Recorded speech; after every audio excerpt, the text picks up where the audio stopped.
ਮੁਸਲਮਾਨ ਪਰਿਵਾਰਾਂ ਦੇ ਵਿੱਚ ਜਨਮ ਲਿਆ, ਤੁਹਾਡੇ ਮਨ ਦੇ ਵਿੱਚ ਖਿਆਲ ਕਿਵੇਂ ਆਇਆ ਕਿ ਮੈਂ ਗੁਰੂ ਨਾਨਕ ਸਾਹਿਬ ਜੀ ਦੀ ਬਾਣੀ ਤੇ ਗੁਰੂ ਨਾਨਕ ਪਾਤਸ਼ਾਹ ਮਹਾਰਾਜ ਜੀ ਦੇ ਇਤਿਹਾਸ ਦੇ ਉੱਪਰ PhD ਕਰਾਂ? ਆਪਾਂ ਅੱਜ ਦੇਖ ਰਹੇ ਹਾਂ ਕਿ ਸਾਡੀ ਬੜੀ ਬਦਕਿਸਮਤੀ ਹੈ ਕਿ ਆਪਾਂ ਗੁਰੂ ਨਾਨਕ ਸਾਹਿਬ ਨੂੰ ਸਿਰਫ ਸਿੱਖੀਜ਼ਮ ਤੱਕ ਮਹਿਦੂਦ ਕਰ ਰਹੇ ਹਾਂ। ਸਿਰਫ ਗੁਰੂ ਨਾਨਕ ਸਾਹਿਬ ਨੂੰ ਨਹੀਂ ਬਲਕਿ ਪੂਰੇ तमाम गुरु साहिबान ਨੂੰ अपनी कलम के जरिए सलाम पेश कर रहे हैं। इस बख्शिश के इस अजमत के हैं बाबा नानक शाह गुरु, सब शीस नवा अरदास करो और हर दम बोलो वाह गुरु। क्या बात है। इस शायर की एक बहुत बड़ी खूबी है कि ये अपने कलम लिए अल्लाह तो दुआ मंगता है और बाबा नानक दे सदके कि मैं दिल को अपने कहती हूँ ननकाना इसलिए, सीने में याद दिल में जगह सतगुरु की है।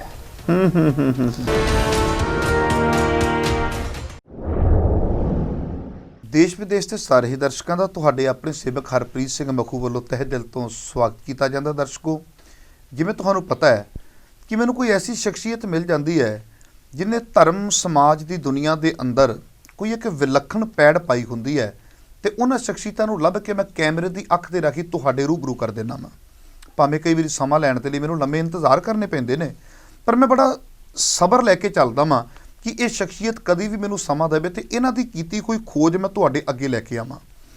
अज जिस शख्सियत तो मैं तुहाडे रूबरू करन जा रहा मैं बड़ी तुहाडे लई माण वाली गल होवेगी कि इन्हां शख्सियत का नाम है डॉक्टर सैयद हसन अब्बास। उर्दू जुबान के अंदर उर्दू बोली दे विच पहली PhD जे किसी ने की है तो वो शख्सियत जी अज स्टूडियो के विच मेरे नाल है। गुरु नानक साहब जी की बाणी ते गुरु नानक पातशाह महाराज जी के इतिहास के उपर इन्होंने उर्दू जुबान के अंदर पहली PhD की। इस तो पहले किसी ने उर्दू जुबान के विच PhD नहीं की। आओ इन्हां दे कोलों जानने का यतन करते हैं भी बड़े चैनल तुहाडे कोल आउंदे ने, तुहाडे कोल बाइट लैके जाते हैं, कोई छोटी मोटी इंटरव्यू करके जाते हैं, पर अज असीं अपने स्टूडियो के विच इन्हां दा खुला समा लिया है तो इन्हां नूं कहा भी अपना सारा खजाना नाल लैके आओ। जितना भी समा लगेगा असीं चैनल के उपर वो समा तुहानूं देंगे, वो दर्शकों के रूबरू करांगे तो तुहाडी कई सालां दी कीती कोई मेहनत जिहड़ी है वो असीं दुनिया के अगे तक लैके आवांगे। आओ सब तो पहला असीं वीर जी का प्रोग्राम में आउण लई स्वागत करते हैं। वीर जी तुहाडा प्रोग्राम दे विच स्वागत किया जाता जी। बहुत धन्यवाद जी। एक मैं तुहाडे कोलों जानकारी लैनी चाहुंदा वां कि डॉक्टर साहब तुसीं एक मुसलमान परिवारां दे विच जन्म लिया, तुहाडे मन दे विच ख्याल किवें आया कि मैं गुरु नानक साहब जी की बाणी ते गुरु नानक पातशाह महाराज जी के इतिहास के उपर PhD करां? ਆਪਾਂ ਨਾ ਇੱਥੇ ਗੱਲ ਇੱਕ ਸ਼ੇਰ ਨਾਲ ਸ਼ੁਰੂ ਕਰਨਾ ਚਾਹੁੰਦੇ ਹਾਂ। लखनऊ ਦੇ एक शायर गुजरे सिंह गोपीनाथ अमन, उन्हें गुरु नानक देव जी के बारे लिखा कि वो हस्ती जिसने दी तालीम सबको दर्दमंदी की, वो हस्ती जिसने बुनियादें हिला दी फ़िरकाबंदी की, वो हस्ती कृष्ण की और राम की भी जिसने इज़्ज़त की, वो हस्ती बानी इस्लाम की भी जिसने इज़्ज़त की, वो हस्ती कौन तनवीर मोहब्बत बाबा नानक जी, वो हस्ती कौन तनवीर अखुवत बाबा नानक जी। ਆਪਾਂ ਜਦੋਂ देखते हैं कि ਜਦੋਂ भी किसी कौम या माशरे समाज विच तारीकी अंधेरा गफलत या जहालत आ जाती है तो उस वक्त अल्लाह ताला अपने किसी ऐसे रहबर गुरु मुर्शद नूं भेज देंदा है जिहड़ी उस कौम या मुल्क नूं उस तारीकी या जहालत चों कढ के रोशनी की तरफ लांदा है। इसे नोई दी एक हस्ती का नाम बाबा गुरु नानक साहब हैं। गुरु नानक साहब जिस जमाने जिस दुनिया में आए वो जहनी और फिक्री इंतशार और बेचैनियत का दौर सी। हर तरफ मारा मारी कतलो गारत जुल्म और तशद्दद, इन सबा चीज़ों को गुरु नानक साहब ने बहुत बारीकी बहुत प्यार और मुहब्बत नाल इस दुनिया की उस जुल्म और जबर थू कढ़िया। इस वास्ते गुरु नानक साहब ना सिर्फ एक गुरु हैं बल्कि उन्होंने कोई पीर मानता है, कोई पहली पातशाही मानता है, कोई अपना मुर्शिद मानता है, तो गुरु नानक साहब नूं आपां वंड नहीं सकते। वो तुसीं मान के चलो कि हर एक उन्होंने कुछ ना कुछ मानता है, कोई पीर मान रहा, कोई गुरु मान रहा, कोई मुर्शिद मान रहा। तो गुरु नानक साहब की शख्सियत ही एक ऐसी है कि हर इंसान गुरु साहब नूं सलाम पेश करता है जी। इस करके तुहाडा दिल कीता कि मैं गुरु नानक साहब जी ते PhD करां। पर एक मेरे मन दे विच सवाल है, जदों तुसीं ये मन दे विच ख्याल लैके आए कि मैं गुरु नानक साहब ते PhD करां, तुहाडे मन दे विच किस तरीके दे ख्यालात सन? एक तो तुसीं पेश कीते है, एक ऐसा भी सी कि तुहाडे कुछ अपने तुहाडे विरोध करनगे भी जे PhD करनी है तो इस्लाम दे विच बड़े टॉपिक ने उन्हां दे उपर कर लवो, इस्लाम दी बड़ियां प्रॉब्लम्स ने उन्हां नूं लैके अगे आ जाओ, भी तुसीं गुरु नानक साहब जी ते ही क्यों कर रहे हो? ਜੰਮੂ ਕਸ਼ਮੀਰ ਦੇ ਤੁਸੀਂ ਰਹਿਣ ਵਾਲੇ, ਮੁਸਲਮਾਨ ਪਰਿਵਾਰ ਦੇ ਵਿੱਚ ਤੁਹਾਡਾ ਜਨਮ ਹੈ, PhD ਕਰ ਰਹੇ ਹੋ ਤੁਸੀਂ ਗੁਰੂ ਨਾਨਕ ਸਾਹਿਬ ਜੀ ਦੇ ਉੱਤੇ। ਅਸਲ ਵਿੱਚ ਇਸ ਦੇ ਵਿੱਚ ਨਾ ਬਹੁਤ ਬੜਾ ਇੱਕ ਮੈਂ ਸੋਚ ਰਿਹਾ ਕਿ ਕੋਈ ਸ਼ਖਸੀਅਤਾਂ ਐਸਨ ਜਿਨ੍ਹਾਂ ਨੇ ਮੈਨੂੰ ਬਹੁਤ ਪ੍ਰਮੋਟ ਕੀਤਾ ਜਾਂ ਗੁਰੂ ਨਾਨਕ ਸਾਹਿਬ ਨਾਲ ਜੋੜਨ ਦੀ ਕੋਸ਼ਿਸ਼ ਕੀਤੀ। ਉਸ ਵਿੱਚ ਇੱਕ ਮੇਰੇ ਜਿਹੜੇ ਸੁਪਰਵਾਈਜ਼ਰ ਪ੍ਰੋਫੈਸਰ। ਇਹ ਤਾਂ ਮੈਂ ਤੁਹਾਡੀ ਗੱਲ ਰੋਕਣ ਲੱਗਾ ਵਾਂ। ਇੱਕ ਹੈ ਵੀ ਗੁਰੂ ਨਾਨਕ ਸਾਹਿਬ ਜੀ ਨਾਲ ਮੈਨੂੰ ਜੋੜਨ ਦੀ ਕੋਸ਼ਿਸ਼ ਕੀਤੀ। ਕੁਝ ਲੋਕ ਨੇ ਜਿਹੜੇ ਗੁਰੂ ਨਾਨਕ ਸਾਹਿਬ ਜੀ ਨੂੰ ਇਸਲਾਮ ਨਾਲ ਜੋੜ ਕੇ ਦੇਖਣਾ ਚਾਹੁੰਦੇ ਨੇ। ਇੱਥੇ ਥੋੜੀ ਜਿਹੀ ਦੁਬਿਧਾ ਕਈ ਵਾਰੀ ਖੜੀ ਹੋ ਜਾਂਦੀ ਹੈ। नहीं वो नहीं, ਆਪਾਂ ਇਹ ਕਹਿ ਰਹੇ ਹਾਂ ਕਿ ਗੁਰੂ ਨਾਨਕ ਸਾਹਿਬ ਨੂੰ ਚਾਹੇ ਕੋਈ ਇਸਲਾਮ ਵਾਲਾ ਮੰਨने वाला है, चाहे सिखिज्म ਦਾ ਮੰਨने वाला या हिंदू ਧਰਮ ਵਾਲਾ ਹੈ, ਹਰ ਇਨਸਾਨ ਆਪਣੇ ਤਰੀਕੇ ਨਾਲ ਗੁਰੂ ਨਾਨਕ ਸਾਹਿਬ ਨੂੰ ਆਪਣਾ ਅਕੀਦਾ ਪੇਂਟ ਕਰਦਾ ਹੈ ਔਰ ਆਪਣੇ ਤਰੀਕੇ ਨਾਲ ਉਹਨਾਂ ਨੂੰ ਸਲਾਮ ਪੇਸ਼ ਕਰਦਾ ਹੈ ਜੀ। ਕੋਈ ਵੀ ਆਦਮੀ ਜਿਹੜਾ ਹੈ ਕਿਸੇ ਮਜ਼ਹਬ ਦਾ, ਗੁਰੂ ਨਾਨਕ ਸਾਹਿਬ ਨੂੰ ਕਦੇ ਵੰਡ ਨਹੀਂ ਰਿਹਾ। ਆਪਾਂ ਅੱਜ ਦੇਖ ਰਹੇ ਹਾਂ ਕਿ ਸਾਡੀ ਬੜੀ ਬਦਕਿਸਮਤੀ ਹੈ ਕਿ ਆਪਾਂ ਗੁਰੂ ਨਾਨਕ ਸਾਹਿਬ ਨੂੰ ਸਿਰਫ ਸਿੱਖੀਜ਼ਮ ਤੱਕ ਮਹਿਦੂਦ ਕਰ ਰਹੇ ਹਾਂ। ਮੈਨੂੰ ਇਹ ਲੱਗਦਾ ਹੈ ਕਿ ਅਗਰ ਆਪਾਂ ਗੁਰੂ ਨਾਨਕ ਸਾਹਿਬ ਨੂੰ ਸਿੱਖੀਜ਼ਮ ਜਾਂ ਸਿੱਖ ਕੌਮ ਤੱਕ ਮਹਿਦੂਦ ਕਰੀਏ ਤੇ ਇਹ ਸਾਡੀ ਕਮ ਅਕਲੀ ਤੇ ਕਮ ਇਲਮੀ ਦਾ ਸਬੂਤ ਹੈ। ਆਪਾਂ ਗੁਰੂ ਨਾਨਕ ਸਾਹਿਬ ਨੂੰ ਇੱਕ ਮਜ਼ਹਬ ਤੱਕ ਮਹਿਦੂਦ ਨਹੀਂ ਕਰ ਸਕਦੇ। ਜਿੱਥੇ PhD ਦਾ ਤਾਲੁਕ ਹੈ ਤੇ ਆਪਾਂ ਬੇਸਿਕਲੀ ਜੰਮੂ ਕਸ਼ਮੀਰ ਦੇ ਰਹਿਣੇ ਵਾਲੇ ਹਾਂ ਤੇ ਸਿੱਖੀਜ਼ਮ ਜਾਂ ਗੁਰੂ ਨਾਨਕ ਸਾਹਿਬ ਦੇ ਬਾਰੇ ਨੂੰ ਮੈਨੂੰ ਤੇ ਇਤਨਾ ਨੌਲੇਜ ਹੈ ਨਹੀਂ ਸੀ। ਲੇਕਿਨ ਆਪਾਂ ਨਾ ਅਖਬਾਰ ਬਹੁਤ ਚਿਰ ਤੋਂ ਪੜ੍ਹ ਰਹੇ ਸੀ, ਬਹੁਤ ਟਾਈਮ ਤੋਂ। ਤੇ ਪੰਜਾਬ ਤੋਂ ਇੱਕ ਅਖਬਾਰ ਨਿਕਲਦਾ ਹੈ ਹਿੰਦ ਸਮਾਚਾਰ ਜਲੰਧਰ ਤੋਂ। ਜੰਮੂ ਕਸ਼ਮੀਰ ਦੇ ਵਿੱਚ ਉਹ ਜਾਂਦਾ ਹੈ ਤਾਂ ਉਸ ਦੇ ਵਿੱਚ ਕਦੇ ਕਦੇ ਨਾ ਕੋਈ ਗੁਰੂ ਨਾਨਕ ਸਾਹਿਬ ਤੇ ਕੋਈ ਨਜ਼ਮ ਮਿਲ ਜਾਂਦੀ ਸੀ ਜਾਂ ਕੋਈ ਕਾਲਮ ਮਿਲ ਜਾਂਦਾ ਸੀ ਕਿ ਗੁਰੂ ਨਾਨਕ ਸਾਹਿਬ ਦੇ ਬਾਰੇ ਲਿਖਿਆ। ਫਿਰ ਆਪਾਂ ਜਦੋਂ MA ਕਰਨ ਲੱਗੇ ਤੇ ਉਦੋਂ ਆਪਾਂ ਇੱਕ ਕਿਤਾਬ ਲੈ ਲਈ ਸ਼੍ਰੀ ਗੁਰੂ ਨਾਨਕ ਦੇਵ ਜੀ। ਉਸ ਦੇ ਉੱਪਰ ਪੜ੍ਹਿਆ, ਉਰਦੂ ਵਿੱਚ ਕਿਤਾਬ ਸੀ, ਜੰਮੂ ਤੋਂ ਲਈ ਪੜ੍ਹਿਆ ਤੇ ਕੁਛ ਨਾ ਕੁਛ ਗੁਰੂ ਨਾਨਕ ਸਾਹਿਬ ਦੇ ਬਾਰੇ 'ਚ ਸਮਝਣੇ ਦਾ ਮੌਕਾ ਮਿਲਿਆ। ਫਿਰ ਜਦੋਂ ਆਪਾਂ ਪੰਜਾਬੀ ਯੂਨੀਵਰਸਿਟੀ ਆਏ ਤੇ ਪੰਜਾਬੀ ਯੂਨੀਵਰਸਿਟੀ ਪਟਿਆਲਾ, हाँ पंजाबी यूनिवर्सिटी पटियाला जदों आए तो सन मैं किताब पढ़ी उर्दू पंजाब और सिख शोरा। उसके उपर गुरु नानक साहब के बारे बहुत कुछ लिखा गया सी। तो फिर मैं जदों अपने सुपरवाइजर साहब नाल गल की कि सर आपां गुरु नानक साहब के संबंध च अगर कोई उर्दू का मिलता जुलता काम करिए तो मेरे सुपरवाइजर साहब ने इस काम करने की हामी भरी। और ਮੈਨੂੰ ਲੱਗਦਾ ਹੈ ਕਿ ਮੇਰੇ ਸੁਪਰਵਾਈਜ਼ਰ ਸਾਹਿਬ ਦੀ ਹੀ ਸਾਰੀ ਮਿਹਨਤ ਰਹੀ ਜਾਂ ਮੇਰੀ ਰਹਿਨਮਾਈ ਰਹੀ ਮੇਰੇ ਤੇ ਪੂਰੇ 5 ਸਾਲ ਤੋਂ ਬਾਅਦ ਇਹ ਕੰਮ ਪੂਰਾ ਕੀਤਾ ਗਿਆ ਹੈ। ਤੁਸੀਂ ਗੁਰੂ ਨਾਨਕ ਸਾਹਿਬ ਜੀ ਬਾਰੇ ਕੀ ਐਸਾ ਜਾਣਦੇ ਹੋ ਜੋ ਪੰਜਾਬੀ ਲਿਖਤਾਂ ਦੇ ਵਿੱਚ ਨਹੀਂ ਹੈ ਤੇ ਤੁਹਾਨੂੰ ਲੱਗਦਾ ਕਿ ਉਹ ਚੀਜ਼ਾਂ ਉਰਦੂ ਲਿਖਤਾਂ ਦੇ ਵਿੱਚ ਸਾਂਭੀਆਂ ਪਈਆਂ ਨੇ? ਸਭ ਤੋਂ ਪਹਿਲੀ ਗੱਲ ਇਹ ਤੇ ਕਿ ਗੁਰੂ ਨਾਨਕ ਦੇਵ ਜੀ ਤੇ ਜੀਵਨੀ ਤੇ ਉਰਦੂ ਦੀ ਇਹ ਪਹਿਲੀ PhD ਹੈ। ਇਸ ਤੋਂ ਪਹਿਲੇ ਗੁਰੂ ਨਾਨਕ ਦੇਵ ਜੀ ਦੇ ਉੱਪਰ ਕਿਤਾਬਾਂ ਤੇ ਬਹੁਤ ਲਿਖੀਆਂ ਗਈਆਂ ਲੇਕਿਨ ਉਹਨਾਂ ਦੇ ਉੱਪਰ ਉਰਦੂ ਦੇ ਵਿੱਚ PhD ਨਹੀਂ ਹੋਈ, ਕਿਸੇ ਨੇ ਨਹੀਂ ਅਜੇ ਤੱਕ ਕੀਤੀ। ਨਹੀਂ ਕੀਤੀ। ਪੰਜਾਬੀ 'ਚ ਹੋ ਗਈ, ਹਿੰਦੀ 'ਚ ਹੋਈ ਹੋਣੀ, ਹਿਸਟਰੀ ਵਿੱਚ ਹੋਈ ਹੋਣੀ, ਕਿਸੇ ਹੋਰ ਜ਼ਬਾਨ ਵਿੱਚ ਹੋਈ ਲੇਕਿਨ ਉਰਦੂ ਜ਼ਬਾਨ ਵਿੱਚ ਗੁਰੂ ਨਾਨਕ ਦੇਵ ਜੀ ਤੇ PhD ਨਹੀਂ ਹੋਈ ਸੀ। ਇਸ ਤੋਂ ਇਲਾਵਾ ਗੁਰੂ ਨਾਨਕ ਸਾਹਿਬ ਦੀ ਸ਼ਖਸੀਅਤ ਦੇ ਮੁਤਲਕ ਪਿਛਲੇ 300 ਸਾਲ ਤੋਂ ਲੋਕ ਉਰਦੂ ਸ਼ਾਇਰ ਜਿਹੜੇ ਨੇ ਉਹ ਗੁਰੂ ਨਾਨਕ ਸਾਹਿਬ ਨੂੰ ਆਪਣੀ ਕਲਮ ਦੇ ਜ਼ਰੀਏ ਸਲਾਮ ਪੇਸ਼ ਕਰ ਰਹੇ। ਉਹ ਸ਼ਾਇਰ ਜਿਹੜੇ ਨੇ ਇੱਕ ਗੁਲਦਸਤੇ ਦੀ ਮਾਨਤ, ਕੋਈ ਸਿੱਖ ਸ਼ਾਇਰ ਵੀ ਹੈ, ਹਿੰਦੂ ਵੀ ਹੈ, ਮੁਸਲਮ ਵੀ ਹੈ। ਇੱਥੋਂ ਅੱਗੇ ਚੱਲ ਕੇ ਦੇਖੀਏ ਕਿ ਖਵਾਤੀਨ ਵੀ ਹਨ, ਔਰਤਾਂ ਵੀ ਹਨ ਜਿਹੜੀਆਂ ਆਪਣੀ ਸ਼ਾਇਰੀ ਦੇ ਜ਼ਰੀਏ ਗੁਰੂ ਨਾਨਕ ਸਾਹਿਬ ਨੂੰ ਸਲਾਮ ਪੇਸ਼ ਕਰ ਰਹੀਆਂ। ਤੇ ਇਸ ਤੋਂ ਇਲਾਵਾ ਗੁਰੂ ਨਾਨਕ ਸਾਹਿਬ ਦੀ ਬਾਣੀ ਦੀ ਉਰਦੂ ਟਰਾਂਸਲੇਸ਼ਨ ਕਮੋ ਬੇਸ਼ 25 ਤੋਂ 30 ਐਸੇ ਲੋਕ ਹਨ ਜਿਨ੍ਹਾਂ ਨੇ ਸ਼ਾਇਰ ਜਾਂ ਅਦੀਬ ਹਨ ਜਿਨ੍ਹਾਂ ਨੇ ਗੁਰੂ ਨਾਨਕ ਸਾਹਿਬ ਦੀ ਬਾਣੀ ਦੀ ਟਰਾਂਸਲੇਸ਼ਨ ਕੀਤੀ ਹੈ। ਇਸ ਤੋਂ ਇਲਾਵਾ ਗੁਰੂ ਗੋਬਿੰਦ ਸਿੰਘ ਸਾਹਿਬ ਦੇ ਜ਼ਫਰਨਾਮੇ ਦੀ ਉਰਦੂ ਟਰਾਂਸਲੇਸ਼ਨ ਹੋਈ ਹੈ। ਇਸ ਤੋਂ ਇਲਾਵਾ ਗੁਰੂ ਤੇਗ ਬਹਾਦਰ ਸਾਹਿਬ ਦੇ ਪੂਰੇ ਕਲਾਮ ਦੇ ट्रांसलेशन उर्दू पोइट्री विच हुई है और उस किताब का नाम हक्के सिरा है। इस तो अलावा गुरु नानक साहब की जड़ी कीर्तन सोले या राह रास है, इसकी उर्दू पोइट्री ट्रांसलेशन सराते मुस्तकीम के नाम वाली किताब है काजी मुहम्मद अब्दुल्ला दी, उसने की है। ਆਪਾਂ ਇਹ देखते हैं कि पिछले जड़ा 300 साल तो उर्दू के शायर या अदीब ਹਨ ਉਹ हर टाइम विच अपने कलम के जरिए सिर्फ गुरु नानक साहब ਨੂੰ नहीं बल्कि पूरे तमाम गुरु साहिबान ਨੂੰ अपनी कलम ਦੇ ਜ਼ਰੀਏ ਸਲਾਮ ਪੇਸ਼ ਕਰ ਰਹੇ। ਜੀ ਜਿਵੇਂ ਤੁਸੀਂ ਦੱਸਿਆ ਵੀ ਗੁਰੂ ਨਾਨਕ ਸਾਹਿਬ ਜੀ ਨੂੰ ਬਹੁਤ ਜ਼ਿਆਦਾ ਸਲਾਮ ਪੇਸ਼ ਕਰਦੇ ਨੇ, ਤੁਹਾਡੇ ਮਨ ਦੇ ਵਿੱਚ ਖਿਆਲਾਤ ਆਇਆ, ਤੁਸੀਂ ਬੁੱਕਸ ਪੜ੍ਹੀਆਂ ਔਰ ਤੁਸੀਂ ਇਸ ਤੋਂ ਬਾਅਦ ਅੱਗੇ ਲੈ ਕੇ ਆਏ। ਤੁਹਾਨੂੰ ਕੀ ਲੱਗਦਾ ਹੈ ਕਿ ਜਿਹੜਾ ਉਰਦੂ ਵਿੱਚ ਤੁਸੀਂ ਇਹਨਾਂ ਵਿਦਵਾਨਾਂ ਦੇ ਨਾਮ ਲਏ ਵੀ ਇਹਨਾਂ ਨੇ ਉਰਦੂ ਦੇ ਵਿੱਚ ਇਹ ਕੰਮ ਕੀਤਾ, ਕੋਈ ਸਿੱਖਾਂ ਦੇ ਵਿੱਚੋਂ ਵੀ ਐਸਾ ਹੈ ਜਿਹਨੇ ਸਭ ਤੋਂ ਪਹਿਲਾਂ ਉਰਦੂ ਜ਼ੁਬਾਨ ਦੇ ਅੰਦਰ ਜਾਂ ਇਸ ਚੀਜ਼ ਨੂੰ ਸਮਝ ਕੇ ਕੁਝ ਚੀਜ਼ਾਂ ਪੇਸ਼ ਕੀਤੀਆਂ ਹੋਣ? ਸਭ ਤੋਂ ਪਹਿਲੀ ਗੱਲ ਤੇ ਇਹ ਹੈ ਕਿ ਉਰਦੂ ਤੇ ਪੰਜਾਬ ਦਾ ਰਿਸ਼ਤਾ ਜਿਹੜਾ ਹੈ ਹਮੇਸ਼ਾ ਜਿਸਮ ਔਰ ਰੂਹ ਜੈਸਾ ਰਿਹਾ ਹੈ। ਮਤਲਬ ਸ਼ੁਰੂ ਤੋਂ ਲੈ ਕੇ ਮੌਜੂਦਾ ਐ ਤੱਕ ਜਿਤਨੀਆਂ ਵੀ ਤਹਿਕੀਕੀ ਕਿਤਾਬਾਂ ਆਈਆਂ ਹਨ ਉਹਨਾਂ ਵਿੱਚ ਇਹ ਗੱਲ ਸਾਹਮਣੇ ਆਈ ਹੈ ਕਿ ਉਰਦੂ ਦਾ ਮਰਕਜ਼ ਜਿਹੜਾ ਹੈ ਪੰਜਾਬ ਹੀ ਰਿਹਾ ਹੈ। ਗੁਰੂ ਨਾਨਕ ਸਾਹਿਬ ਦੇ ਆਪਾਂ ਕਲਾਮ ਨੂੰ ਜਦੋਂ ਦੇਖਦੇ ਹਾਂ ਤੇ ਉਸ ਦੇ ਵਿੱਚ ਉਰਦੂ, ਫਾਰਸੀ ਅਤੇ ਅਰਬੀ ਦੇ ਅਲਫਾਜ਼ ਵੀ ਮਿਲਦੇ ਹਨ। ਇਸ ਤੋਂ ਇਲਾਵਾ ਜਿਹੜਾ ਤੁਹਾਡਾ ਸਵਾਲ ਸੀ ਸਿੱਖ ਸ਼ਾਇਰ ਦੇ ਮੁਤਲਕ, ਤੇ ਆਪਾਂ ਆਪਣੀ ਰਿਸਰਚ ਦੇ ਦੌਰਾਨ ਇੱਕ ਗੱਲ ਹੋਰ ਮਹਿਸੂਸ ਕੀਤੀ। ਮੇਰੇ ਕਹਿਣ ਤੋਂ ਭਾਵ ਸੀ ਕਿ ਉਰਦੂ ਦਾ ਸਿੱਖ ਕੌਮ ਦਾ ਸ਼ਾਇਰ ਕੋਈ ਐਸਾ ਜਿਹਨੇ ਉਰਦੂ ਜ਼ੁਬਾਨ ਦੇ ਵਿੱਚ ਉਰਦੂ ਜੋਗੀ ਅੱਲਾ ਯਾਰ ਖਾਨ ਦਾ ਨਾਮ ਸਾਰੇ ਲੈ ਰਹੇ ਨੇ। ਨਹੀਂ, ਉਰਦੂ ਅਸਲ ਵਿੱਚ ਉਸ ਤੋਂ ਪਹਿਲੇ ਇੱਕ ਸ਼ਾਇਰ ਗੁਜ਼ਰੇ ਨੇ ਸਿੱਖ ਕੌਮ ਦੇ, ਜਿਹੜੇ ਉਰਦੂ ਦੇ ਪਹਿਲੇ ਸਾਹਿਬੇ ਦੀਵਾਨ ਸਿੱਖ ਸ਼ਾਇਰ ਗੁਜ਼ਰੇ ਹਨ। ਉਹਨਾਂ ਦਾ ਨਾਮ ਹੈ ਸਰਦਾਰ ਗੰਡਾ ਸਿੰਘ ਮਸ਼ਰਕੀ, ਉਹ ਰੋਪੜ ਦੇ ਰਹਿਣ ਵਾਲੇ ਸਨ। ਹਾਂ, ਉਹ ਪੂਰਾ ਦੀਵਾਨ ਲੈ ਕੇ ਆਏ ਔਰ ਉਸ ਦੀ ਸਭ ਤੋਂ ਬੜੀ ਖੂਬੀ ਉਹਨਾਂ ਦੀ ਇਹ ਹੈ ਕਿ ਗੁਰੂ ਗ੍ਰੰਥ ਸਾਹਿਬ ਦੇ ਉਰਦੂ ਟਰਾਂਸਲੇਸ਼ਨ ਲਈ ਜਿਹੜੀ ਸਭ ਤੋਂ ਪਹਿਲੀ ਕਮੇਟੀ ਬਣਾਈ ਗਈ, ਸਰਦਾਰ ਗੰਡਾ ਸਿੰਘ ਮਸ਼ਰਕੀ ਉਸ ਦੇ ਮੈਂਬਰ ਵੀ ਰਹੇ ਹਨ। ਹਾਂ, ਉਹਨਾਂ ਆਪਣੀ ਸ਼ਾਇਰੀ ਦੇ ਜ਼ਰੀਏ ਗੁਰੂ ਨਾਨਕ ਸਾਹਿਬ ਨੂੰ ਇੱਕ ਖਾਸ ਸਲਾਮ ਪੇਸ਼ ਕੀਤਾ ਹੈ। ਆਪਾਂ ਅਗਰ ਤੁਸੀਂ ਬੋਲੋਗੇ ਤੇ ਕੁਝ ਸੁਣਾ ਵੀ ਦੇਣੇ ਉਹਨਾਂ ਦਾ ਲਿਖਿਆ ਗੁਰੂ ਸਾਹਿਬ ਦੇ ਬਾਰੇ। ਤੁਸੀਂ ਸੁਣਾਓ ਜੀ।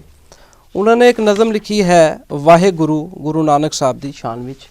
ਉਸ ਦੇ ਵਿੱਚ ਉਹ ਕਹਿੰਦੇ ਕਿ ਐ ਸ਼ਾਹ ਨਾਨਕ ਕਰ ਸਕੂੰ ਮੈਂ ਕਿਆ ਤੇਰੀ ਵਸਫੋ ਸਨਾਹ, गुमराह जब आलम हुआ आकर हुआ तू रूनमा, है जलवा नूरे खुदा जलवा तेरे दीदार का, और रूह मुकद्दस जब तेरा देखा मलाइक ने कहा वाहे गुरु वाहे गुरु वाहे गुरु। और अगला बहुत खूबसूरत शेर है कि गुरु साहब के बारे मशरकी कह रहे हैं कि अगर तू समुंदर पर चले बन जाए वो राह रवां, अगर तुसी समुंदर पर चलोगे तो वो भी एक खूबसूरत रास्ता बन जाएगा। बंजर दिखाए फैज़ से तेरे बहारे गुलिस्तां, कि तुहाडे फैज़ नाल ये जिहड़ी बंजर ज़मीनां ये भी हरियां भरियां हो जाणगियां। कर सैर करने के लिए जाए तो सुए आसमां, आसमान की तरफ अगर तुसी चले जाओ, तेरी सवारी को बने मौजे हवा तख्ते रवां, तूने बनाया अर्श को अपना है जाकर मलका, ऐ शाह नानक कर सकूं मैं क्या तेरी वसफो सना। क्या बात है। ਅਸਲ ਵਿੱਚ ਇਹ ਹੈ ਕਿ ਉਰਦੂ ਜ਼ਬਾਨ ਦੇ ਜਿਹੜੇ ਪਹਿਲੇ ਅਵਾਮੀ ਸ਼ਾਇਰ ਗੁਜ਼ਰੇ ਹਨ ਉਹਨਾਂ ਦਾ ਨਾਮ ਹੈ ਨਜ਼ੀਰ ਅਕਬਰ ਆਬਾਦੀ, ਔਰ ਉਹੀ ਪਹਿਲੇ ਸ਼ਾਇਰ ਹਨ ਜਿਨ੍ਹਾਂ ਨੇ ਗੁਰੂ ਨਾਨਕ ਸਾਹਿਬ ਦੇ ਉੱਪਰ ਕਲਮ ਚਲਾਈ ਹੈ। ਉਹਨਾਂ ਨੇ ਸਭ ਤੋਂ ਪਹਿਲੇ ਤਕਰੀਬਨ 1752 ਜਾਂ 53 ਦੇ ਵਿੱਚ ਉਹਨਾਂ ਗੁਰੂ ਨਾਨਕ ਸਾਹਿਬ ਦੇ ਉੱਪਰ ਇੱਕ ਨਜ਼ਮ ਲਿਖੀ ਸੀ ਅਰਦਾਸ। ਬਹੁਤ ਖੂਬਸੂਰਤ ਨਜ਼ਮ ਹੈ, ਆਪਾਂ ਤੁਹਾਨੂੰ ਉਸ ਦੇ 2-4 ਸ਼ੇਰ ਸੁਣਾ ਵੀ ਦੇਣੇ ਆ। ਜੀ ਬਿਲਕੁਲ ਜੀ ਬਿਲकुल। नज़ीर साहब लिखते हैं, नज़ीर बेसिकली आगरा के रहने वाले सन, अकबराबाद आगरा हैं। कहते नानक शाह जिन्हें वो पूरे हैं आगाह गुरु, वो कामिल रहबर जग में हैं यूँ रोशन जैसे माह गुरु, मकसूद मुराद उम्मीद सभी बरलाते हैं दिलख्वाह गुरु, नित लुत्फ़ो करम से करते हैं हम लोगों का निर्बाह गुरु, इस बख्शिश के इस अज़मत के हैं बाबा नानक शाह गुरु, सब शीश नवा अरदास करो और हर दम बोलो वाह गुरु। क्या बात है, क्या बात है। और फिर कहता है कि दिन रात जुनून दिल में है यादे गुरु से काम लिया, सब मन के मकसद बर पाए खुश वक्ती का हंगाम लिया, दुख दर्द में अपने ध्यान लगा जिस वक्त गुरु का नाम लिया, पल बीच गुरु ने आन उन्हें खुशहाल किया और थाम लिया। क्या बात है। इस बख्शिश के इस अजमत के हैं बाबा नानक शाह गुरु, सब शीश नवा अरदास करो और हर दम बोलो वाह गुरु। क्या बात है, क्या बात है। ਜਦੋਂ ਆਪਾਂ ਦੇਖਦੇ ਹਾਂ ਕਿ ਨਜ਼ੀਰ ਸਾਹਿਬ ਤੋਂ ਬਾਅਦ ਨਾ ਇੱਕ ਸ਼ਾਇਰ ਗੁਜ਼ਰਦੇ ਹਨ ਸੈਯਦ ਨਜ਼ੀਰ ਤ੍ਰਿਮਜ਼ੀ।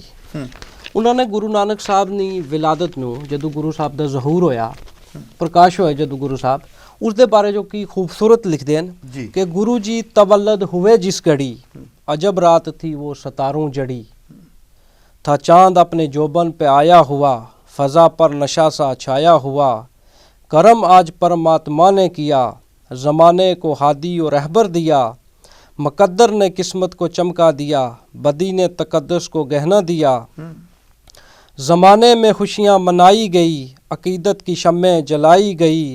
और बहुत खूबसूरत शेर कि गरीबों की दुनिया में होश आ गया, गुलामों की दुनिया में जोश आ गया। क्या बात है। हाँ जी, मतलब ये बहुत ਉਰਦੂ ਸ਼ਾਇਰਾਂ ਦੀ ਗੁਰੂ ਸਾਹਿਬ ਦੇ ਨਾਲ ਅਕੀਦਤ ਰਹੀ ਹੈ। ਉਸ ਤੋਂ ਬਾਅਦ ਆਪਾਂ ਦੇਖਦੇ ਹਾਂ ਕਿ ਇੱਕ ਸ਼ਾਇਰ ਆਉਂਦੇ ਹਨ ख्वाजा दिल मोहम्मद जी। ख्वाजा दिल मोहम्मद ਦੀ ਇੱਕ ਖੂਬੀ ਹੈ ਕਿ ਉਹਨਾਂ ਪੂਰੀ ਆਪਣੀ ਜ਼ਿੰਦਗੀ ਜਿਹੜੀ ਹੈ ਸਿੱਖ ਗੁਰੂ ਸਾਹਿਬਾਨ ਦੀ ਗਾਥਾ ਵਿੱਚ ਗੁਜ਼ਾਰੀ ਹੈ। ਹੂੰ ਬਹੁਤ ਬਾਅਦ ਗੁਜ਼ਰੇ, ਲੇਕਿਨ ਉਹਨਾਂ ਆਪਣੇ ਪੂਰੀ ਜ਼ਿੰਦਗੀ ਵਿੱਚ ਸਿੱਖ ਗੁਰੂ ਸਾਹਿਬਾਨ ਦਾ ਕਲਾਮ ਨੂੰ ਬਹੁਤ ਬਾਰੀਕ ਬੀਨੀ ਨਾਲ ਪੜ੍ਹਿਆ ਹੈ। ਉਹਦਾ ਨਤੀਜਾ ਇਹ ਹੋਇਆ ਕਿ ਉਹਨਾਂ ਨੇ ਗੁਰੂ ਨਾਨਕ ਸਾਹਿਬ ਦੀ ਬਾਣੀ ਜਪਜੀ ਸਾਹਿਬ ਦੀ ਪੂਰੀ ਉਰਦੂ ਪੋਇਟਰੀ ਵਿੱਚ ਟ੍ਰਾਂਸਲੇਸ਼ਨ ਕਰ ਦਿੱਤੀ। ਬੱਲੇ ਬੱਲੇ ਬੱਲੇ। ਗੁਰੂ ਅਰਜਨ ਦੇਵ ਜੀ ਦੀ ਜਿਹੜੀ ਸੁਖਮਨੀ ਸਾਹਿਬ ਹੈ ਹੂੰ ਉਸ ਦੀ ਉਰਦੂ ਪੋਇਟਰੀ ਵਿੱਚ ਟ੍ਰਾਂਸਲੇਸ਼ਨ ਕਰ ਦਿੱਤੀ। ਔਰ ਇਹ ਕਿਤਾਬ ਪਹਿਲੀ ਵਾਰ 1945 ਈਸਵੀ ਵਿੱਚ ਲਾਹੌਰ ਵਿੱਚ ਛਪ ਕੇ ਸਾਹਮਣੇ ਆਈ। 1945 ਚ। ਹਾਂਜੀ ਹਾਂਜੀ। ਔਰ ਆਪਾਂ ਉਸਦਾ ਇੱਕ ਤੁਹਾਨੂੰ ਮਿਸਰਾ ਸ਼ੇਰ ਵੀ ਸੁਣਾ ਦਿਆਂਗੇ। ਉਹ ਗੁਰੂ ਨਾਨਕ ਸਾਹਿਬ ਦੇ ਬਾਰੇ ਕੀ ਕਹਿੰਦੇ, ਪਹਿਲੇ ਉਹ ਸੁਣ ਲਓ।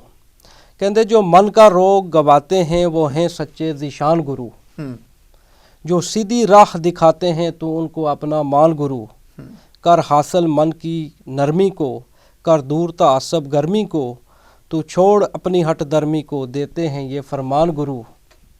और इकानत में जिनका डेरा है, वहदत में लिया बसेरा है, न तेरा है न मेरा है, वो हैं साहिब इरफान गुरु। और क्या मस्जिद है, क्या मंदिर है, क्या सूफी मस्त कलंदर है, वो सतगुरु तेरे अंदर है, तो अंदर का पहचान गुरु। क्या बात है, क्या बात है। और ख्वाजा दिल मोहम्मद ने बाबा नानक दी जपजी साहब दी बानी दी पूरी उर्दू पोइट्री ट्रांसलेशन की। ਆਪਾਂ मूल मंत्र का तर्जमा ਤੁਹਾਨੂੰ ਸੁਣਾ ਦਿੰਦੇ ਹਾਂ। ख्वाजा साहब लिखते कि एक ओंकार खुदा है वाहिद सच्चा जिसका नाम, करता दरता दुनिया का बेडर बेलाग मदाम, मौत से बाला पाक जन्म से कायम अपने आप, गुर जो रहमत करने वाला नाम उसी का जाप। क्या बात है। सच्चा रोज़े अज़ल से पहले, सच्चा रोज़े अज़ल भी वो, सच्चा है वो आज भी नानक, सच्चा होगा कल भी वो। क्या बात है। मुझे लगता है कि इससे खूबसूरत तर्जमा शायद ना मिले। इस तो बाद जदों ਆਪਾਂ ਗੁਰੂ ਸਾਹਿਬ ਦੇ ਇਸ ਤਰਜਮੇ ਤੋਂ ਬਾਅਦ ਇੱਕ ਸ਼ਾਇਰ ਆਂਦਾ ਹੈ, उसका नाम है doctor sir Mohammad Iqbal. Doctor sir Mohammad Iqbal नू मफक्कर इस्लाम भी कहा जाता है जी, कि इस्लाम की फिक्र करने वाला। लेकिन जदों गुरु साहब दे बानी नू पढ़ता है तो फिर वो भी अकीदा अपना पेंट करता है। और उसने बहुत खूबसूरत नज़म पयाम नानक लिखी है। इस नज़म दे विच वो बाबा नानक नू कदे कीमती गोहर, कदे आवाज़ हक, कदे मर्द कामिल, नूर इब्राहिम, शमा हक, शमा गौतम जैसे खूबसूरत लफ्ज़ां नाल पकारना है। और ये महसूस होता है कि गुरु साहब की शख्सियत दे वो सारी ज़िंदगी नाल नाल रहा। क्या बात है। हाँ, और उसने बहुत खूबसूरत नज़म लिखी पयाम नानक। कहता आश्कार उसने किया जो ज़िंदगी का राज था। आश्कार यानी जगा दिता जी। हिंद को लेकिन ख्याली फ़लसफ़े पे नाज था। बुत कदा फिर बाद मुद्दत के मगर रोशन हुआ, नूर इब्राहिम से आज़र का घर रोशन हुआ। फिर उठी आखिर सदा तौहीद की पंजाब से, हिंद को एक मर्द कामल ने जगाया ख्वाब से। क्या बात है। ये बड़ा मकबूल होया सी। पूरे हिंदुस्तान ने कहा कि पूरे हिंदुस्तानी जिहड़े सन ख्वाब विच बैठे सी। हाँ जी। इस तो बाद एक शायर गुजरे हैं अल्लाह यार खान जोगी। अल्लाह यार खान जोगी दी एक बहुत बड़ी कामयाबी जड़ी है वो है कि गुरु गोबिंद सिंह साहब दे साहबजादियां दे उपर जड़ा जुल्म होया और फिर उन्होंने शहीद कर दिता गया जी। और जड़े बड़े साहबजादे उन्होंने चमकौर साहब नूं और छोटियां नूं श्री फतेहगढ़ साहब। अल्लाह यार खान जोगी इस पूरे दर्द और कर्ब नूं महसूस किया और ऐसा महसूस हो रहा उसकी कलाम विचों कि वो पास खड़ के सारी वारदात देख रहे सी। बिल्कुल जोगी अल्लाह यार खान ਦੀਆਂ ਲਿਖਤਾਂ ਜਿਹੜੀਆਂ ਮਕਬੂਲ ਵੀ ਬੜੀਆਂ ਹੋਈਆਂ। ਮੇਰੇ ਖਿਆਲ ਦੇ ਵਿੱਚ ਸਾਹਿਬਜ਼ਾਦਿਆਂ ਦੀ ਗੱਲ ਕਰਦੇ ਕਰਦੇ ਜੇ ਕੋਈ ਜੋਗੀ ਅੱਲਾ ਯਾਰ ਖਾਨ ਦਾ ਨਾਮ ਨਾ ਲਵੇ, ਉਹਨਾਂ ਦੀ ਸ਼ੇਰੋ ਸ਼ਾਇਰੀ ਨਾ ਬਿਆਨ ਕਰੇ ਤੇ ਕਿਤੇ ਨਾ ਕਿਤੇ ਕੰਮ ਥੋੜਾ ਜਿਹਾ ਫਿੱਕਾ ਲੱਗਦਾ ਆ। ਮੈਨੂੰ ਲੱਗਦਾ ਹੈ ਕਿ ਅਗਰ ਆਪਾਂ ਗੁਰੂ ਗੋਬਿੰਦ ਸਿੰਘ ਸਾਹਿਬ ਦੇ ਸਾਹਿਬਜ਼ਾਦਿਆਂ ਦੀ ਗੱਲ ਕਰਾਂਗੇ ਤੇ ਚੌਂਕ ਕੇ ਸਾਡੇ ਦਿਲ ਵਿੱਚੋਂ ਅੱਲਾ ਯਾਰ ਖਾਨ ਜੋਗੀ ਦਾ ਨਾਮ ਨਿਕਲ ਜਾਏਗਾ, ਨਿਕਲ ਜਾਂਦਾ ਹੈ ਕਿਉਂਕਿ इसने ਉਸਨੇ ਕਲਮ ਦੇ हाँ, ਦਰਦ ਬਹੁਤ ਭਰਿਆ। इसने गुरु गोबिंद सिंह साहब ਦੇ ਸਾਹਿਬਜ਼ਾਦਿਆਂ ਦੇ ਉੱਪਰ 2 ਮਰਸੀਏ ਲਿਖੇ। एक रवायत ये मिलती है कि गुरु गोबिंद सिंह साहब के साहबजादियों पर जड़े 2 मरसीए इसने लिखे शहीदान वफा और गंजे शहीदां। अल्लाह यार खान जोगी का एक बहुत करीबी दोस्त सी भाई वीर सिंह, वो इंजीनियर रूप पेशे थू जी। भाई वीर सिंह ने अल्लाह यार खान जोगी नूं फरमाइश की कि सर तुसी मरसीए लिखो ਅੱਲਾ ਆਪਣੇ ਗੁਰੂ ਗੋਬਿੰਦ ਸਿੰਘ ਸਾਹਿਬ ਦੇ ਸਾਹਿਬਜ਼ਾਦਿਆਂ ਤੇ। ਅੱਲਾ ਯਾਰ ਖਾਨ ਜੋਗੀ ਤੇ ਹੱਕ ਸ਼ਨਾਸ ਸ਼ਾਇਰ ਸੀ, ਉਹ ਹੱਕ ਵਾਲੀ ਬਾਤ ਨੂੰ ਕਦੇ ਛੁਪਾ ਸਕਦਾ ਹੀ ਨਹੀਂ ਸੀ। ਉਸਨੇ 2 ਮਰਸੀਏ ਲਿਖੇ ਔਰ ਇੱਕ ਰਿਵਾਇਤ ਇਹ ਵੀ ਮਿਲਦੀ ਹੈ ਕਿ ਲਾਹੌਰ ਤੋਂ ਹਰ ਸਾਲ ਜੋੜ ਮੇਲੇ ਤੇ ਅੱਲਾ ਯਾਰ ਖਾਨ ਜੋਗੀ ਨੂੰ ਫਤਿਹਗੜ੍ਹ ਸਾਹਿਬ ਬੁਲਾਇਆ ਜਾਂਦਾ ਸੀ ਜੀ, ਔਰ ਆ ਕੇ ਆਪਣੇ ਉਹ ਮਰਸੀਏ ਗਾ ਕੇ ਸੁਣਾਉਂਦਾ ਵੀ ਸੀ। ਉਹ ਗੁਰੂ ਨਾਨਕ ਸਾਹਿਬ ਦੀ ਸ਼ਖਸੀਅਤ ਤੋਂ ਵੀ ਬਹੁਤ ਮੁਤਾਸਰ ਸੀ। ਬਾਬਾ ਨਾਨਕ ਦੇ ਬਾਰੇ ਕੀ ਲਿਖਦਾ ਹੈ ਜ਼ਰਾ ਉਹ ਸੁਣਾ ਦਿਆਂ ਤੁਹਾਨੂੰ कि वो नानक नहीं जिसका सानी जहाँ में, वो नानक जो है एक कौनो मकाम है। नज़ीर अपनी आप था कुल इन सोजा में, खसूसन हमारे ही हिंदुस्तान में, ज़माने में हासिल उसे बरतरी है, उसी से खुबी शाह वहदत हरी है, और हर एक बात है तेरी माकूल नानक, न माने तुझे वो है मजहूल नानक, है अपने बेगानों में मकबूल नानक, नहीं जिसमें कांटा वो है फूल नानक, जन्म 14वीं रात को तूने पाया, उजाला हुआ जब तू तशरीफ लाया। क्या बात है, क्या बात है, बहुत चंगा लगा। इत्थे दर्शकों मैं तुहाडे नाल छोटी जी सांझ लगा मैं पाउन। ਤੁਸੀਂ ਸੋਚੋਗੇ ਕਿ ਅੱਜ ਹਰਪ੍ਰੀਤ ਸਿੰਘ ਮੱਖੂ ਬੜਾ ਸ਼ਾਂਤ ਹੋ ਕੇ ਬੈਠਾ ਹੈ ਤੇ ਡਾਕਟਰ ਸਾਹਿਬ ਇਕੱਲੇ ਬੋਲ ਰਹੇ ਨੇ। ਉਹਦਾ ਬੜਾ ਵੱਡਾ ਕਾਰਨ ਹੈ ਇਹਨਾਂ ਕੋਲ ਖੋਜ ਹੀ ਇਤਨੀ ਜ਼ਿਆਦੀ ਹੈ ਕਿ ਮੇਰਾ ਮਨ ਕਹਿੰਦਾ ਵੀ ਇਹ ਜਿਹੜਾ 25-30 ਮਿੰਟ ਦਾ ਐਪੀਸੋਡ ਹੈ ਇਹਦੇ ਵਿੱਚ ਇਹਨਾਂ ਨੂੰ ਮੈਂ ਮੌਕਾ ਦਿਆਂ ਆਪਣੀ ਖੋਜ ਪੇਸ਼ ਕਰਨ ਦਾ, ਗੁਰੂ ਨਾਨਕ ਪਾਤਸ਼ਾਹ ਮਹਾਰਾਜ ਜੀ ਦੇ ਪ੍ਰਤੀ ਕਿਹੜੇ-ਕਿਹੜੇ ਵਿਦਵਾਨਾਂ ਨੇ ਕੀ ਤੇ ਕਦੋਂ ਲਿਖਿਆ ਉਹ ਸਾਰੀਆਂ ਚੀਜ਼ਾਂ ਬਿਆਨ ਕਰਨ ਦਾ। ਇਸ ਕਰਕੇ ਅੱਜ ਮੇਰਾ ਦਿਲ ਕਰਦਾ ਕਿ ਮੈਂ ਵੀ ਬੈਠ ਕੇ ਸੁਣਾ, ਤੁਸੀਂ ਵੀ ਸੁਣੋ। ਤੇ ਅੱਜ ਸਾਡੇ ਬੜੇ ਪਿਆਰੇ ਜੰਮੂ ਕਸ਼ਮੀਰ ਦੀ ਧਰਤੀ ਤੋਂ, ਪੰਜਾਬ ਦੀ ਧਰਤੀ ਦੇ ਉੱਪਰ PhD ਕਰਨ ਵਾਲੇ, ਉਰਦੂ ਵਿੱਚ ਪਹਿਲੀ PhD ਕਰਨ ਵਾਲੇ ਡਾਕਟਰ ਸੈयद ਹਸਨ ਅब्बास ਨੂੰ ਆਪਾਂ ਮੌਕਾ ਦਈਏ। ਸਾਡੇ ਹਮ ਉਮਰ ਨੇ, ਸਾਡੇ ਭਰਾ ਨੇ, ਬੜੇ ਪਿਆਰੇ ਅੰਦਾਜ਼ ਦੇ ਅੰਦਰ ਗੁਰੂ ਨਾਨਕ ਸਾਹਿਬ ਜੀ ਬਾਰੇ ਬੋਲਦੇ ਨੇ ਔਰ ਕਈ ਵਾਰੀ ਮੁਸਕਰਾ ਕੇ ਸਾਨੂੰ ਕਹਿ ਦਿੰਦੇ ਹੁੰਦੇ ਨੇ, ਮੁਸਕਰਾ ਕੇ, ਕਿ ਮੈਂ ਮਹਿਸੂਸ ਕਰਦਾ ਵਾਂ ਕਿ ਉਰਦੂ ਦੇ ਅੰਦਰ ਗੁਰੂ ਨਾਨਕ ਸਾਹਿਬ ਜੀ ਦਾ ਇਤਨਾ ਕੁ ਵੱਡਾ ਖਜ਼ਾਨਾ ਹੈ ਵੀ ਸਿੱਖ ਇਸ ਪਾਸੇ ਧਿਆਨ ਕਿਉਂ ਨਹੀਂ ਦੇ ਰਹੇ। ਇਹਨਾਂ ਦਾ ਗਿਲਾ ਕਿਤੇ ਨਾ ਕਿਤੇ ਜਾਇਜ਼ ਹੈ। ਇਸ ਗਿਲੇ ਤੇ ਵੀ ਗੌਰ ਕਰਾਂਗੇ ਪਰ ਇੱਕ ਛੋਟੇ ਜਿਹੇ ਬ੍ਰੇਕ ਤੋਂ ਬਾਅਦ। ਬ੍ਰੇਕ ਤੋਂ ਬਾਅਦ ਦੇਸ਼ ਵਿਦੇਸ਼ ਦੇ ਸਾਰੇ ਹੀ ਦਰਸ਼ਕਾਂ ਦਾ ਸਵਾਗਤ ਕਰਦਾ ਮੈਂ। ਦਰਸ਼ਕੋ, ਜਿਵੇਂ ਤੁਹਾਨੂੰ ਪਤਾ ਹੈ ਕਿ ਅਕਾਲ ਚੈਨਲ ਲੰਮੇ ਸਮੇਂ ਤੋਂ ਖੋਜੀਆਂ ਨੂੰ, ਖੋਜ ਕਰਨ ਵਾਲਿਆਂ ਨੂੰ, ਮਿਹਨਤ ਕਰਨ ਵਾਲਿਆਂ ਨੂੰ ਤੁਹਾਡੇ ਰੂਬਰੂ ਕਰਦਾ ਹੈ। ਉੱਥੇ ਨਾ ਜਾਤੀ ਦੇਖੀ ਜਾਂਦੀ ਹੈ, ਨਾ ਉਹਦਾ ਪੈਸਾ ਦੇਖਿਆ ਜਾਂਦਾ, ਨਾ ਉਹਦਾ ਧਰਮ ਪੁੱਛਿਆ ਜਾਂਦਾ। ਪਰ ਕਈ ਵਾਰ ਸਾਡੇ ਸਟੂਡੀਓ ਦੇ ਵਿੱਚ ਐਸੀਆਂ ਸ਼ਖਸੀਅਤਾਂ ਆ ਜਾਂਦੀਆਂ ਨੇ, ਭਾਵੇਂ ਉਹ ਇਸਲਾਮ ਦੇ ਵਿੱਚੋਂ ਹੋਣ, ਭਾਵੇਂ ਉਹ ਹਿੰਦੂ ਧਰਮ ਦੇ ਵਿੱਚੋਂ ਹੋਣ, ਕਿਤੋਂ ਵੀ ਹੋਣ, ਪਰ ਜਦੋਂ ਅਕਸਰ ਸਾਡੇ ਨਾਲ ਕੁਛ ਵੀਰ ਆ ਕੇ ਮੁਸਲਿਮ ਭਾਈ ਗੁਰੂ ਨਾਨਕ ਸਾਹਿਬ ਜੀ ਨੂੰ ਸਲੂਟ ਆਪੋ ਆਪਣੇ ਢੰਗ ਨਾਲ ਸਲਾਮ ਪੇਸ਼ ਕਰਦੇ ਨੇ ਤੇ ਕਿਤੇ ਨਾ ਕਿਤੇ ਲੱਗਦਾ ਵੀ ਸਾਡੀਆਂ ਪੁਰਾਣੀਆਂ ਸਾਂਝਾਂ ਜਿਹੜੀਆਂ ਨੇ ਉਹ ਅੱਜ ਫਿਰ ਉਵੇਂ ਬਰਕਰਾਰ ਨੇ ਜਿਨ੍ਹਾਂ ਨੂੰ ਲੰਮੇ ਸਮੇਂ ਤੋਂ ਦੱਬਿਆ ਗਿਆ ਸੀ। ਹੁਣ ਡਾਕਟਰ ਸੈयद ਹਸਨ ਅब्बास ਸਾਡੇ ਸਟੂਡੀਓ ਵਿੱਚ ਆਏ ਨੇ ਜਿਨ੍ਹਾਂ ਨੇ ਗੁਰੂ ਨਾਨਕ ਸਾਹਿਬ ਜੀ ਤੇ ਉਰਦੂ ਵਿੱਚ ਪਹਿਲੀ PhD ਕੀਤੀ। ਮੈਂ ਫਿਰ ਇੱਕ ਬੇਨਤੀ ਕਰਦੇ ਹਾਂ, ਗੁਰੂ ਨਾਨਕ ਸਾਹਿਬ ਜੀ ਤੇ ਉਰਦੂ ਦੇ ਵਿੱਚ ਪਹਿਲੀ PhD ਕਰਨ ਵਾਲੀ ਸ਼ਖਸੀਅਤ ਡਾਕਟਰ ਅੱਜ ਸਾਡੇ ਕੋਲ ਸਭ ਪਹੁੰਚੇ ਨੇ। ਇਹਨਾਂ ਦੇ ਨਾਲ ਗੱਲਬਾਤ ਕਰਦੇ ਹਾਂ। ਆਓ ਉੱਥੋਂ ਹੀ ਗੱਲ ਨੂੰ ਛੇੜਦੇ ਹਾਂ। ਵੀ ਜੀ ਤੁਸੀਂ ਕਾਫੀ ਚੀਜ਼ਾਂ ਪੇਸ਼ ਕਰ ਰਹੇ ਸੀ ਜਿਹਦੇ ਵਿੱਚ ਜ਼ਿਕਰ ਕਰ ਰਹੇ ਹੋ ਕਿ ਤੁਹਾਡੇ ਤੋਂ ਪਹਿਲਾਂ ਵੀ ਬੜੇ ਮੁਸਲਮਾਨ ਸ਼ਾਇਰਾਂ ਨੇ ਗੁਰੂ ਨਾਨਕ ਸਾਹਿਬ ਜੀ ਨੂੰ ਸਲਾਮ ਪੇਸ਼ ਕੀਤਾ ਹੈ, ਜਿਨ੍ਹਾਂ ਦੇ ਵਿੱਚ ਇੱਕ ਨਾਮ ਹੋਰ ਜੁੜ ਗਿਆ ਤੁਹਾਡਾ। ਤੇ ਉਹ ਸਾਰੇ ਵਿਦਵਾਨ, ਕੋਈ ਤੁਸੀਂ ਦੱਸਿਆ ਵੀ 1945 ਵਿੱਚ ਕਿਤਾਬ ਛਪ ਗਈ, 45 ਤੋਂ ਲੈ ਕੇ ਹੁਣ ਤੱਕ ਦੇਖੋ ਕਿੰਨਾ ਸਮਾਂ ਹੋ ਗਿਆ ਹੈ ਨਾ। ਉਹ ਕੁਝ ਹੋਰ ਵੀ ਸ਼ਾਇਰਾਂ ਦੇ ਨਾਮ ਸਾਨੂੰ ਪੇਸ਼ ਕਰੋ ਤੇ ਉਹਨਾਂ ਦੀ ਸ਼ਾਇਰੀ ਸਾਨੂੰ ਸੁਣਾਵੋ, ਸਾਨੂੰ ਪਤਾ ਲੱਗੇ ਕਿ ਕਦੋਂ ਗੁਰੂ ਨਾਨਕ ਸਾਹਿਬ ਜੀ ਨੂੰ ਕਿਹੜੇ ਵਿਦਵਾਨ ਨੇ ਕੀ ਲਿਖਿਆ।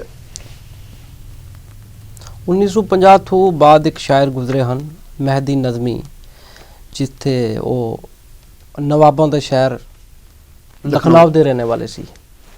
ਉਹ ਲਖਨਊ ਵਾਲਾ ਸ਼ਾਇਰ ਬਾਬਾ ਨਾਨਕ ਨਾਲ ਕਿਵੇਂ ਜੁੜਿਆ, ਕਿਤਨੀ ਅਕੀਦਤ ਰਹੀ, ਆਪਾਂ क्या सोच सकते हैं। तो इस शायर की एक बहुत बड़ी खूबी है, एक शायर ही नहीं है बल्कि अपने आप एक लाइब्रेरी है। इस शायर दे कलम दे हेठू 216 किताबां निकलियां। वाह, 216 किताबां। और इसने हज़रत ईसा दी ज़िंदगी पर इब्ने मरियम एक किताब लिखी है, भगवान राम दी अज़मत पर मंजूम रामायण लिखी है, और गुरु नानक साहब दी ज़िंदगी पर इसने 2 किताबां लिखी हैं। एक लिखी है नज़रे नानक और एक लिखी है गुरु दर्शन जी। नज़रे नानक जिहड़ी है इस दे विच गुरु नानक साहब दी पूरी जिंदगी नूं शायराना अंदाज विच बयान किया है, जो अपने आप विच एक बहुत बड़ा काम है। ये अपने ਕਿਤਾਬ ਵਿੱਚ